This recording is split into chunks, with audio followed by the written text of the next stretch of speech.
Yo, welcome to my channel. We're gonna get right to the point today. This is my S14 1996 Nissan 240sx. If you don't know, in Japan it's called the Nissan Silvia. For the people that are new to this, I've been doing this for a long time. JDM guy for a long time, but this is my S14. I just got it a couple months ago. Today, we're gonna be putting on Tein Flex Z coilovers. But the coilovers that are on here right now, I think it's 9 in the front, 8 kg in the rear, or 9 kg in the front and 7 kg in the rear. But either way, it's a little bit too aggressive. The springs are a little bit too stiff.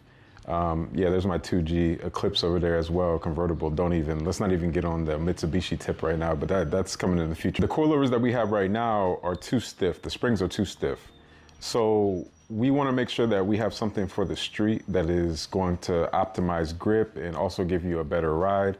If you're new to coilovers or just cars in general, you don't want the springs to be too stiff. I get it. I know you think that you want to just throw on track suspension, or even if it's like a cheaper brand coilover, it could be super duper stiff, but you don't really want that for the street. You want to make sure that the suspension can do what it needs to do, and you got to understand that the street is different from a track. A prepped track that is a professional track, or a track in general, is kept up. It's smooth for the most part, and there's barely any imperfections, or if there are, they're not that many. And there's other factors to coilovers as well. There is monotube versus twin tube, and I always tell people for the street, you probably want twin tube because it's going to give you a more comfortable ride. It doesn't dissipate heat as quickly, but I don't think most people on the street, unless you're just going hardcore, and some people do, but I don't think most people on the street need monotube. They need a twin tube. Okay, so this is what you're gonna need. This is the front coilovers, left and right. I'm actually gonna do the left side, passenger side first. So I'm gonna do the front and the rear, so I can sort of kind of speed the video up. And you know, obviously whatever I do the front, you do to both sides. Whatever you do the rear, you do it to the both sides. So what you're gonna need is you're gonna need a breaker bar. You're going to need a 12mm and a ratchet. You need these to adjust the ride height of your coilover. Then right here, I have a 17 ratchet. You're gonna need 17 ratchet, and to hold the opposite side of the knuckle bolts. Then you're gonna need a 12, 14, 17, and 19. And I'll have that in the description so you guys know. So I have measuring tape right here. A lot of people use measuring tape, but I also have a digital measurer too, so I'm probably just gonna use that, but I was just showing you guys just in case you need to use it. And that's it. So let's just get right into it and let's start the process. Make sure you always find your jack point, and your jack point for your car should be on the front and rear on both sides. You can tell where it's at because there's gonna be like a wavy groove, and so that's where you put your jack at, and then you jack it up. And also make sure you always have jack stands. We're gonna have a jack stand to hold up the knuckle when we take off the coilover. And then also we're gonna have a jack stand to be under the car too. Safety is always first. So before you jack the car up, you wanna make sure that you loosen up the bolts and the rims. And after you loosen up the bolts, don't loosen them all the way, just a little bit, enough so when you put it in the air, then you can take it out with your hand or a ratchet.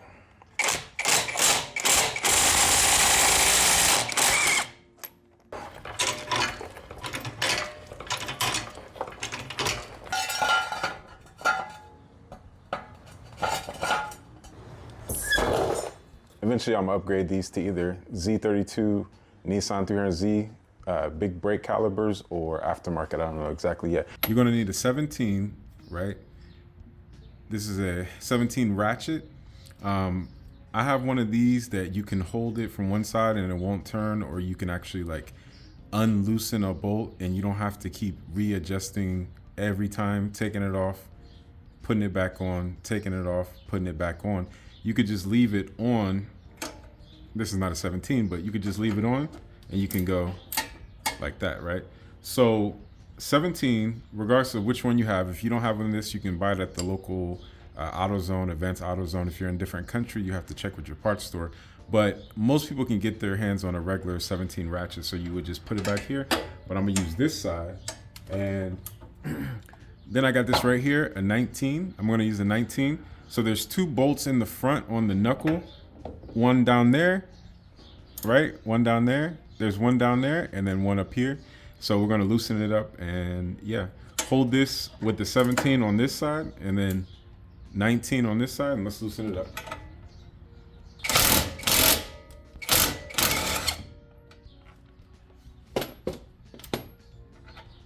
And then your hub has the studs in it, right, to hold your rims on, and then the rotor's right here. So what you want to do is you want to make sure you have two jack stands. You want to have another jack stand down here to make sure that if the knuckle needs to rest on something, when you unbolt these bolts, then it can rest on something so you won't, mess anything up, or just so you'll have an easier time so the knuckle can have a place to actually sit and rest.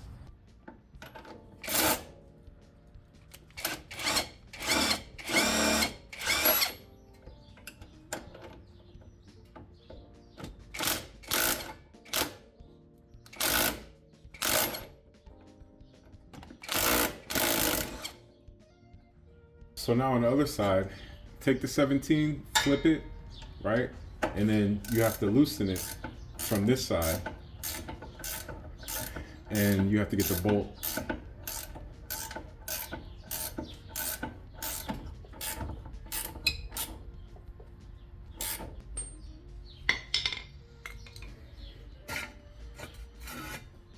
So there's 3 bolts on the coilover that's holding it up.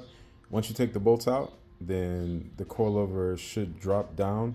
Also, when you take the last bolt out, you probably want to leave it just a little bit at the top, and then put your arm down there, down here, grab the coilover, and then after that with your other hand, you loosen it, and then you pull the coilover out. So the top 3 bolts is going to be a 14 millimeter.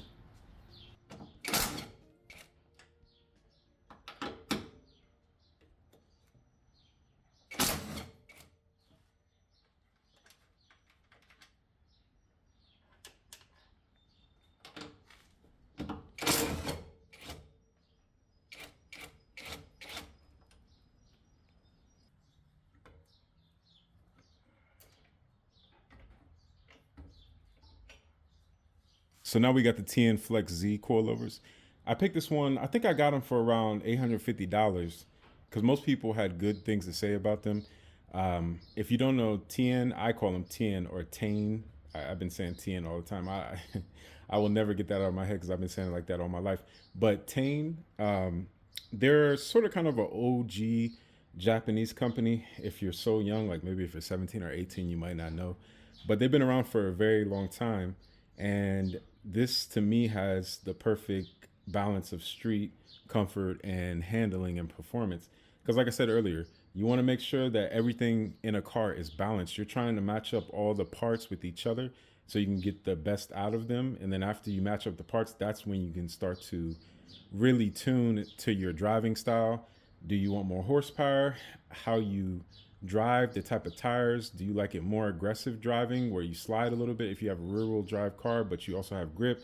Do you want majority grip? Like there's so many ways to tune a car, but you want to make sure, especially on the street, that you still keep in mind. I want to make sure that this is clear. You still keep in mind that you want some comfort. If you're super young, maybe you want to bounce all over the place, and maybe it's super stiff and you think it's cool, but I'm telling you right now, like it's going to get played out after a while, and you're going to see that your performance is going to be negatively impacted because you might just want to have something stance. And if that's the case, fine. But eventually you have to let the suspension do what it's supposed to do. And when you drop a car too low and you spend a cheap amount on coilovers that are not engineered the right way as far as the inside of the coilover and other things, then you're going to sacrifice something, and that's going to be ride quality. It's going to be super stiff, hurt your back, bouncing up and down. And also you're going to obviously probably spend more money in the long term replacing coilovers. So anyways, we're going to put this back in there the same way it came out, and then I'm going to lower the vehicle, and then we'll go from there. I have the new one in, the new coilover. You have to make sure that when you adjust your camber, right, like these are the screws, you're going to be able to adjust your camber negative going that way or positive going this way. If you don't know what camber is, watch a video about it. I would explain it, but basically it's when your tire, top of your tire leans in to the car, inside the wheel well, or when it leads out, or when it's positive camber, which is like straight up and down. But every car has camber, even from factory. And that has to do with the contact patch of the tire when you're going around curves, how flat the tire gets when you're around curves, both on the left and right side. And those characteristics of how you adjust camber will actually change the way the car handles. So it takes, I think it takes years to understand that, and that's just one part of tuning the suspension. But what I'm saying here is that before you adjust your camber, if you're going to adjust your camber, okay, you can do it at home, you can do it yourself. But if you are putting this on for the first time, when you put it on, make sure that you see both of these silver screws, shiny screws, make sure they're going left to right. And the reason that that's important is because you're going to be putting the camber this way or that way. If these are going this way or they're going like this way, that's not the right way. All right, so now we're just going to go back and do the same thing. I already put the bolts in. It's still loose, right? The bottom part, because I'm going to adjust the height, and we'll do that in a second.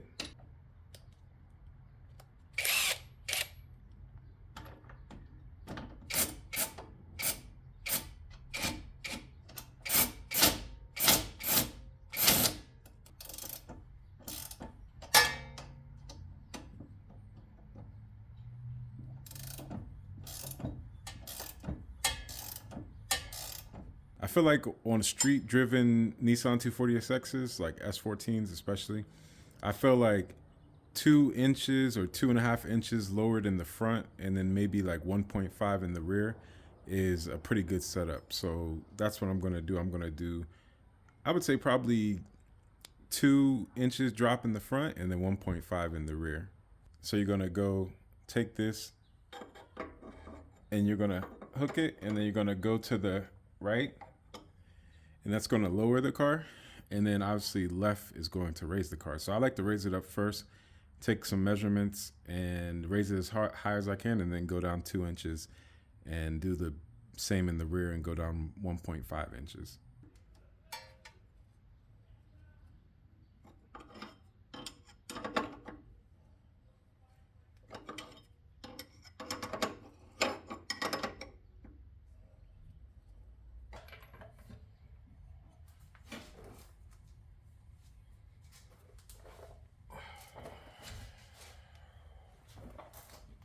The strut right here going up and down.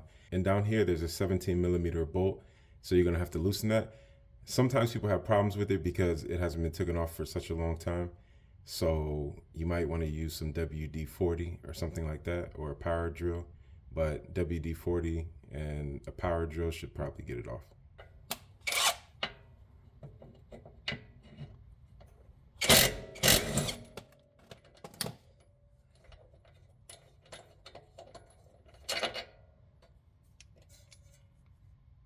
All right, so inside of the S14, if you never had an S14 before, it's pretty, most things are pretty easy to get to. That's what I like about 240s. There are some things about S14s, 240sx's, or Silvias if you're in Japan or outside of America, or 200sx's, I think, if you're in Europe.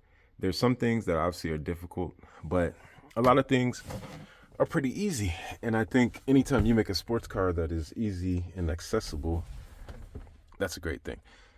But the problem is it can get a little cramped in here. So let me get in here. So first thing you want to do is you're going to want to fold down your seats.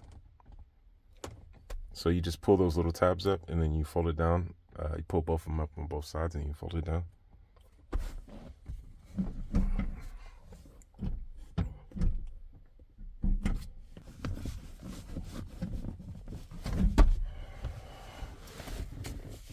So what you're going to do is you're going to have the speaker grill, right? And you're going to take that off. Mine was already off, but usually there's going to be clips. This is the new one I got. And there's two 12mm bolts. And you just take them off. And then after that, I took the two 12mm bolts up top. and then the 17 down here. And I put the jack stand before I take it off because I took the bolts on up there. So if you take the 17 off, it will still hold on to the knuckle, but I just did it for precaution.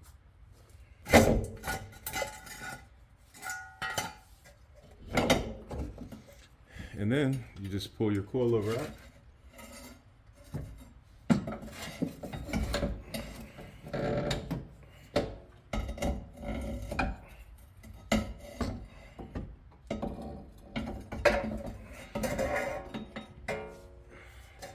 And on the coilover, there will be like a little nipple part sticking out, and that's where you want to put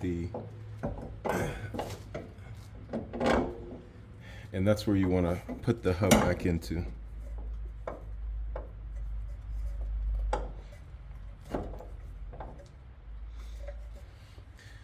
And then you just reverse and put the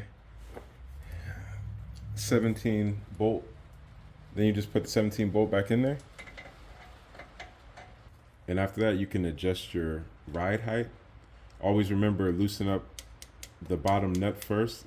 Then you can turn the bottom nut here. Never loosen the top one up. Always just turn from the bottom, because that has to do with your rebound and compression of your actual coilover.